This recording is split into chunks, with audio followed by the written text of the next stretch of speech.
Olá, diretamente de Dois Córregos, interior de São Paulo, seja bem-vindo, bem-vinda. E no e-mail que está vindo aqui, olha, é um e-mail onde ela, na verdade, está me questionando sobre a questão dos ciúmes, querendo dizer que, na verdade, André, sempre considero a pessoa ciumenta ruim e que, na verdade, eu tenho que entender o outro lado da história. Então, vamos entender esse outro lado da história, vamos entender de fato o que é ser ruim, né? Quais são atitudes ruins, o que é, na verdade, quando eu falo sobre ciúmes, o que eu falo sobre a questão dos ciúmes, enfim, e vamos entender também a questão de postura, de posicionamento diante do comportamento da outra pessoa. Se a gente não tem postura, a gente não tem libertação, a gente não se liberta. Vamos acompanhar porque a história é profunda, hein? Acompanhe até o fim. Roda a vinheta.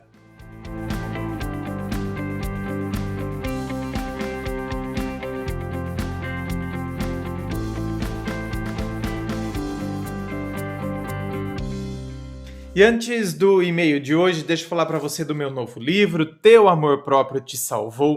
Gente, são muitas reflexões aqui para te auxiliar nesse processo, para você conseguir perceber então o seu amor próprio, que por vezes foi se perdendo ao longo do caminho, ao longo de tantas situações pelas quais você foi passando. E também deixa eu falar do meu primeiro livro, Dor de Amor Tem Jeito, Como Sobreviver ao Amor, Suas Reviravoltas e Confusões Sentimentais. Ambos você encontra no meu site www.andremassolini.com.br. Então, de repente, né, você pode querer comprar o meu o último livro, que é o lançamento, que é o do Teu Amor Próprio, pode querer comprar o primeiro, pode então fazer o combo, que aí sai mais barato, e justamente porque você compra através do meu site, você recebe ele aí na sua casa com dedicatória, com autógrafo, e o frete é grátis para todo o Brasil, certo? Vamos então ao e-mail dela que diz assim: meu nome é tal, tenho 43 anos. Hoje escrevo não para relatar meus problemas de relacionamentos, mas porque acabei de ouvir seu último vídeo e concordo com seu posicionamento. Porém, eu acho que nunca ouvi nos seus vídeos alguém do outro lado se defender. Toda relação tem os dois lados. Claro que, óbvio que tem, né? Os dois lados. E veja bem, e eu sempre falo, hein? Quantas vezes que eu tô gravando o vídeo, eu falo assim, se bem que eu estou falando a partir do seu e-mail, e quem bate é diferente de quem apanha. Então eu estou refletindo a partir do que você me enviou, a partir da sua ótica. Entende? Então, não vamos achar que aqui, então, meu Deus do céu, eu absolutizo as coisas. Eu falo a partir do que me foi enviado. Às vezes a pessoa colocou uma determinada coisa e que se eu fosse ouvir a outra história, o outro lado, talvez a pessoa relatasse de uma forma tão diferente do que aquela que foi relatada através do e-mail. Agora, aí é que tá. Impossível ser feito, né, gente? Como que, primeiro, as pessoas não querem nem ser identificadas. Como que então eu iria entrar em contato com a outra pessoa, querer saber o outro lado, querer saber a outra história, fazer aquele né, enfrentamento? Ah, não dá, né? Só que a gente tem que ter consciência que aqui a gente está diante de a história contada a partir de um lado. Tenho observado que as pessoas que participam têm grande dificuldade em se pôr no lugar dos outros. Adoro sua abordagem, concordo com sua forma de pensar em gênero, número e grau. Possuo quase sempre o mesmo princípio, tive uma educação muito exigente de meus pais e levo muito a sério a questão de não fazer para os outros o que não quero para mim. Tenho observado a sua intolerância aos ciúmes. Minha intolerância aos ciúmes? Não, minha querida. Então, a sua análise já está errada. Eu não tenho intolerância aos ciúmes. Não. Eu não tenho intolerância aos ciúmes. Então, já está errado, já está equivocada a interpretação que você faz de mim. A questão é quando esse ciúmes, ele é doentio, ele é absurdo, entende? E por causa de situações que nós precisamos resolver com a gente. Então, é absurdo quando eu quero controlar no outro o que eu deveria controlar em mim. É absurdo. E quantas foram as histórias absurdas de ciúmes aqui, relatadas aqui? Por exemplo, né, de uma. Me veio uma agora. Da mulher que não deixava o marido assistir, eles não assistiam mais TV em casa. Por quê? Porque ela. E se eles estavam na casa de parentes, por exemplo, e aí no domingo à tarde estão assistindo TV, começa o Domingão do Faustão, o cara ficava na sala junto com os parentes, por exemplo, o cara ficava de cabeça baixa. Por quê? Porque senão ela daria escândalo, porque ele está olhando para as bailarinas do Faustão. Ah, então, minha querida, aí você vem falar que eu sou intolerante aos ciúmes, né? Pô, esses absurdos. Agora, quantas vezes eu já gravei vídeos, por exemplo, falando que tem situações em que a insegurança está em nós, então são situações que a gente precisa muitas vezes até procurar uma ajuda profissional para descobrir, porque senão a gente fica nesses absurdos e são absurdos sim. Agora, tem outros casos que não. Tem outros casos em que essa insegurança a gente desenvolveu naquela relação específica por causa que a pessoa fica fazendo coisa errada. E aí a gente começa a se sentir inseguro. Porque quem está errado na história é a pessoa, e é ela que está nos trazendo insegurança. É ela que nos está fazendo mal. Só que aí quem tem que se posicionar diante disso somos nós. Eu não vou permitir continuar ao lado de uma pessoa que eu vejo que está pisando na bola, que está aprontando, e está me deixando sem paz de espírito. Então aí eu que tenho que me posicionar diante dessa pessoa. Então não vamos distorcer as coisas aqui não, hein? Não faço apologia aos ciúmes. Sei que é ruim, porém eu acho que tudo tem seus dois lados. Eu me enquadro em quase todos os vídeos de ciúmes que você fez. Sou ciumenta. Por isso que aí vem malhando, né? Procurei muita ajuda, mas me deparei com pessoas que pensavam como você. Aí encontrei um site que falava de ciúme e enciumador. Então, diante disso, o que li e procurei ajuda para mim, o que encontrei foi isso, que vou relatar agora. As pessoas rotulam os ciumentos como o ruim da história. Não. Não, não, não, não. Então, você está errada. Rotulam o ciumento como o ruim da história. Depende, é o que eu acabei de falar, é o que eu falei anteriormente. Depende. Uma pessoa, como aquela menina, por exemplo, que o marido tinha que baixar a cabeça estando na casa dos parentes, porque ela fica achando que ele vai olhar para as bailarinas do Faustão. Então, não é que ela é uma pessoa ruim, só que ela é uma pessoa que está com um ciúmes absurdo. E ela precisa tratar. Ela precisa de tratamento. Entende? Porque, e aí, nesse sentido. Então, não é que a pessoa, você é ruim, entende? Mas você está tendo uma atitude ruim. Você está tendo uma atitude, meu Deus do céu, que sufoca a outra pessoa. Então, nesse sentido que é ruim. Você está sufocando uma pessoa que você diz amar. Nesse caso específico, nessas situações de controle e possessividade absurdas. Ocorre que as pessoas querem se envolver emocionalmente, mas não se entregam, não expõem seus princípios e agem quase que o tempo todo com indiferença. Estou falando baseado na minha experiência. Bom, minha querida, então, se você se sujeita a relacionamentos não recíprocos, tá vendo? Aí já é uma questão de postura sua. Então aí, tá vendo? Se você se sujeita a relacionamentos não recíprocos, então óbvio que depois então você vai se tornar cada vez mais uma pessoa insegura. E quanto mais insegurança, mais ciúmes. Então aí é um problema seu. Aí é uma questão de postura sua. Você que tem que chegar à conclusão, pô, não tem reciprocidade aqui nesse relacionamento. Se não tem reciprocidade, então eu vou me sujeitar a isso? Por quê? Por que eu tô me sujeitando a isso? Será que não é justamente porque eu sou. Ah lá, eu sou ciumenta. E por que eu sou ciumenta? Será que não é na verdade porque eu sou insegura?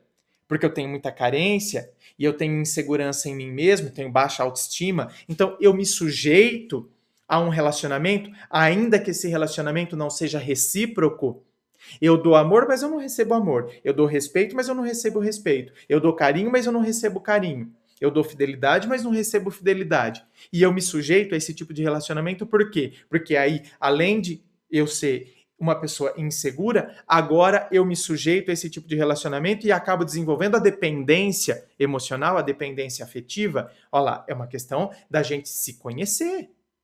E é uma questão de postura. Qual é a postura que eu tenho, então, diante das pessoas, ainda que elas não sejam recíprocas a mim? Ou seja, como você está dizendo aqui, né? A pessoa age com indiferença. Ah, então, para ela tanto fez, tanto faz, está comigo, tá com... e eu permaneço? A pessoa está agindo com a maior indiferença para comigo e eu continuo? E por que eu continuo? Sabe, André, eu namorei muito, me casei com 16 anos com um homem lindo, nos separamos por imaturidade dos dois, fiquei sozinha por 10 anos e nestes anos tive namoros e noivados, mas não queria me apegar a ninguém. Nunca tive ciúmes com esses parceiros anteriores, porque sempre dei prioridade para meus filhos e tinha duas filhas pequenas. Quando elas estavam com 8 e 9 anos, eu conheci um rapaz mais jovem. Ele 19, eu 26. Eu sempre fui independente financeiramente. E ele queria era vir em casa dormir e voltar para casa da mãe no dia seguinte. Eu, pela educação que tive, me posicionei, que tinha duas filhas, não podia cada namorado que tivesse ir dormir na casa, na minha casa, e também acho que estava cômodo para ele casa, comida, sexo e comprometimento nada. Aí dei o ultimato: ou quer ou sai fora. Pior besteira, ele veio morar comigo, eu bancava minha casa, cuidava de meus filhos, à época era ainda casada no papel. Então fiz meu divórcio, pois sabia que poderia engravidar e não queria passar por esse constrangimento. Depois de 4 anos, chegando aos 31 anos, como ele não tinha filhos e eu já tinha duas, perguntei se ele queria e, como sempre, ele está em cima do muro, não se posicionou. Como eu não queria filho após os 30, resolvi parar o remédio, porque mesmo se não desse certo mais um filho, eu poderia sustentar. Engravidei e perdi o bebê. Percebi aí que estava fazendo besteira e o pior é que não parei aí. Cheguei ao hospital depois da curetagem, meu bebê estava morto na barriga há 2 meses, aí eu estava arrasada, nunca havia perdido um bebê antes. Aí ele me disse que ia na festa do nosso trabalho. Eu falei para ele: Você não está triste por nosso bebê? Aí ele disse: Eu não guardei luto nem dos meus irmãos, vou guardar disso aí? Nossa, fala sério. Ah, então, minha querida, é isso que eu tô falando. Eu vou ser sincero para você. Se eu tô me relacionando com alguém, né? E se eu ficasse grávido, desculpa, né? Não tô, meu Deus, eu não tô dando risada da história, eu tô rindo do meu exemplo.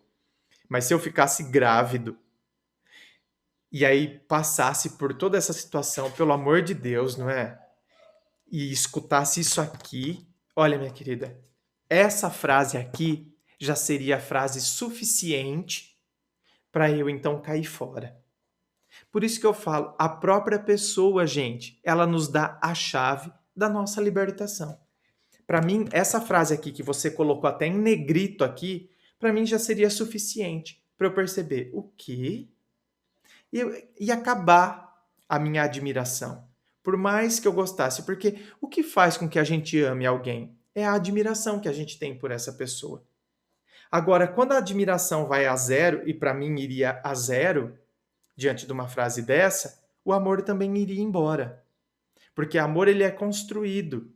E o que faz com que o amor seja sustentado? A admiração que a gente tem pela outra pessoa. A hora que a minha admiração por essa pessoa viesse na estaca zero, Então é a hora que eu começaria então a desconstruir todo esse sentimento que eu havia construído, porque escutar uma frase dessa aqui, eu não guardei luto nem dos meus irmãos, eu vou guardar disso aí? Não dá, né?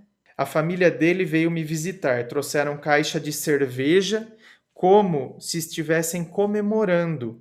Saí de casa, fui chorar na rua, fiquei mal. Depois disso, coloquei DIU, tomava remédio, não queria mais engravidar dele. Mas como sou idiota, depois de 1 ano engravidei novamente. Então, aí é que tá, minha querida, é o que eu tô falando. A gente se sujeita a esse tipo de coisa. Depois a gente não sabe por quê que desenvolve determinados comportamentos. Nós trabalhávamos no mesmo lugar, só que em setores diferentes. Para mim, o emprego perfeito. Ganhava muito bem, gostava da minha atividade, me dava muito bem com o meu chefe.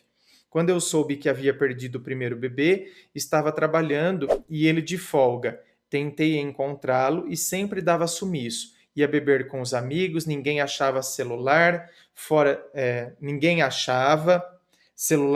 de serviço. Me internei sozinha, todo mundo perguntando dele, pois trabalhávamos juntos. Em 2008, ele trabalhava no setor do saque. Tinha uma moça que trabalhava com ele na sala e começaram a haver boatos de que ele estava tendo um caso. Estava grávida de 3 meses, havia risco de vida para mim, pois havia tido um AVC em 2007. Pedi para ele evitar, mas ele almoçava com ela esperava ele na porta do banco, na porta do banheiro, e ela ainda sentava na frente da minha sala, rindo da minha cara. Tive uma gravidez horrível, chorei a gravidez inteira, nem um copo d'água ele me dava, porque você é louca, sua maluca, vê coisa onde não tem. Perdi meu melhor emprego por isso, pois estava abalada emocionalmente e não podia mais conviver com aquilo. Pedi para me mandarem embora. Aí é que tá, minha querida. Então, por isso que eu falo, você se sujeitou a isso. Então, ninguém está falando que você é a ciumenta, que você é a ruim da história. Só que se você enxergasse tudo isso aqui nele, então era você que tinha que cair fora. Agora, não adianta você dizer eu sou ciumenta, como você disse anteriormente, sem questionar por que eu sou ciumenta. É porque eu sou insegura. E é o que eu falei aqui. Se eu sou insegura, então por quê? Da onde vem essa insegurança? Então, depois, a hora que eu começo a me relacionar, a tendência é eu desenvolver o quê? Da insegurança, eu vou para a possessividade e para a dependência emocional. Eu quero ter a outra pessoa porque eu imagino que sem ela eu não vou viver. Aí você se sujeita a esse tipo de coisa aqui e se sujeita a esse tipo de pessoa. Nenhum traço de arrependimento ele tem por ter feito isso comigo. Meu filho está aqui saudável e eu sem conseguir um emprego bom. Estamos juntos até hoje, mas não posso ligar no celular que estou controlando. Se mando mensagem, ele não abre. Tem um monte de grupo onde recebe pornografia e coisas de bebidas. Fica me pirraçando, olhando as mensagens e dando risada. E eu sempre me senti assim. Ele descomprometido, nunca disse que me amava, os colegas me desrespeitam, porque no mínimo ele mete o pau em mim. E aí, sou eu que sou doente? De certa forma é. É sim, minha querida. Então, veja bem, por quê? Porque você permite permanecer ao lado de uma pessoa narcisista como ele, por exemplo, que gosta, inclusive, de ver você sofrer, que fica pirraçando você, que fica fazendo, entendeu? Parece que ele quer então ficar provocando você. Eu que sou doente, André? Então, se você fez essa pergunta aqui, é porque você considera que ele é doente. Não é? De querer, ele gosta de provocar o sofrimento de uma pessoa que ele diz amar. Se eu digo que eu amo alguém, eu não quero ver essa pessoa sofrendo. Então eu vou querer ficar provocando o sofrimento dela, fazendo joguinhos de ciúmes. Agora, aí é que tá. E eu que sou doente, André, minha querida, de certa forma você também é. Não é? Doente nesse sentido, de que então eu preciso me tratar. Por quê? Porque eu desenvolvi por causa de insegurança, uma insegurança crônica, baixa autoestima, eu desenvolvi essa dependência emocional. Então eu preciso também de um tratamento. Então não adianta eu só considerar o outro doente. Eu também preciso me enxergar e perceber o que eu preciso fazer por mim. Este último carnaval de 2016 eu não queria sair com ele, pois todas as vezes que saio ele fica longe e sempre que olho está olhando alguém. Me sinto humilhada. Ocorre que de madrugada estava dormindo com meu filho e ele veio me acordar querendo ir para o carnaval. Em 16 anos nunca quis ir para o carnaval, agora veio inventar porque estava com outros 3 homens. Para mim foi a gota. Eu acho que tem pessoas que não estão prontas para se relacionarem e passam esse desamor para o outro, mesmo que inconsciente, causando dor e sofrimento. Antigamente ele ficava chorando para os outros, dizendo que foi obrigado a ir morar comigo. Aí eu disse para ele ter vergonha, pois nunca dependi dele financeiramente e demorei 4 anos para ter um filho, era tempo suficiente para ele se decidir se não estava bom para ele. Falei para ele que ficava muito feio ele se fazer de vítima. Quer ser solteiro? Ok, mas não se envolva e queira continuar vida de solteiro. Esta é um pouco da minha história. Penso que não quero mais homens na minha vida, porque tenho sofrido demais, estou à procura de um emprego para poder me sustentar. Quando fizer, vou me libertar desta situação. Então, minha querida, não basta achar um emprego, tá? Você tem que se conhecer para você se livrar dessa insegurança que talvez seja algo que esteja muito presente aí dentro do seu próprio eu. Então, né? Lógico, tem que encontrar um emprego, mas não ache que é o emprego que vai te trazer autoestima. Ele ajuda, não é? A gente se sente, não é, útil. Porque quando a gente está desempregado, parece que a gente se sente inútil. Então, é a sensação, não que a gente seja, mas a sensação. Então, né, arranjar um emprego colabora, né, distrai também, a gente se percebe produtivo. Agora, não basta ter emprego. Se fosse assim, as pessoas, na verdade, não desenvolveriam depressões, não desenvolveriam fobias, não desenvolveriam angústias diversas, né? Porque a maioria das pessoas trabalham, então só o fato de trabalhar faria com que a gente estivesse bem. Não, é todo um conjunto de situações. Então, claro que você tem que batalhar para querer ter o seu emprego, para ter sua independência, mas tem que ter também uma independência emocional. Porque até agora você não está independente emocionalmente. Pelo contrário, você está dependente, ainda que seja uma pessoa que você considera que só, né, te coloca para baixo, mas eu me considero dependente dessa pessoa. Eu fico conectada numa pessoa que não me faz bem. Não sou doente, nunca o agredi, nunca fiz barraco, nunca fui atrás dele em lugar nenhum. Ele fala que sou louca, já até procurei ajuda profissional. Este é o lado da pessoa ciumenta que não é relatado aí. Ah, minha querida, não. Então, né, esse é o lado da pessoa ciumenta que não é relatado aqui. É relatado sim, tá? E esse é o lado da pessoa ciumenta. Então por que você é ciumenta? Tem que se questionar de onde está vindo isso. Entende? Tá, ele me dá razões para eu não permanecer ao lado dele e ainda assim eu permaneço. Por que você permanece? Pessoas assim são vampiros que roubam sua beleza, sua saúde, sua estima, te destroem e depois nós que somos doentes. Minha querida, olha isso, olha essa sua frase. Pessoas assim são vampiros que roubam sua beleza, sua saúde, sua estima, te destroem e depois nós que somos doentes. Minha querida, se ele é tudo isso e você permanece com ele, e você acha que você não é doente também? Então, eu não estou falando que ele não seja. Não estou falando que não. Mas também não estou falando que você não seja. Enquanto você não enxergar que você tem alguma coisa e que você precisa buscar esse tipo de tratamento, e aqui falando que você é doente, não é para te diminuir, tá? Porque doenças, elas acontecem na vida da gente. Assim como eu poderia falar, nossa, quantas vezes eu vim aqui gravar, por exemplo, com dor de garganta, gente, tô com dor de garganta, então vocês me desculpem, eu tenho que ir parando, tenho que ficar tomando água, tô com a rinite atacada. Quantas vezes eu vim gravar aqui, ou seja, eu estava doente naquele momento, só que aí a gente busca tratamento, a gente busca, não é? Assim como tem as doenças físicas que nos acometem vez ou outra, tem as doenças emocionais, e isso não nos diminui. Se não parece que então, e eu que sou doente, parece que isso me diminui. Não, tem determinados momentos que a gente está doente emocionalmente, sim, gente. E a gente tem que buscar tratamento. Assim como eu já também passei por várias doenças emocionais.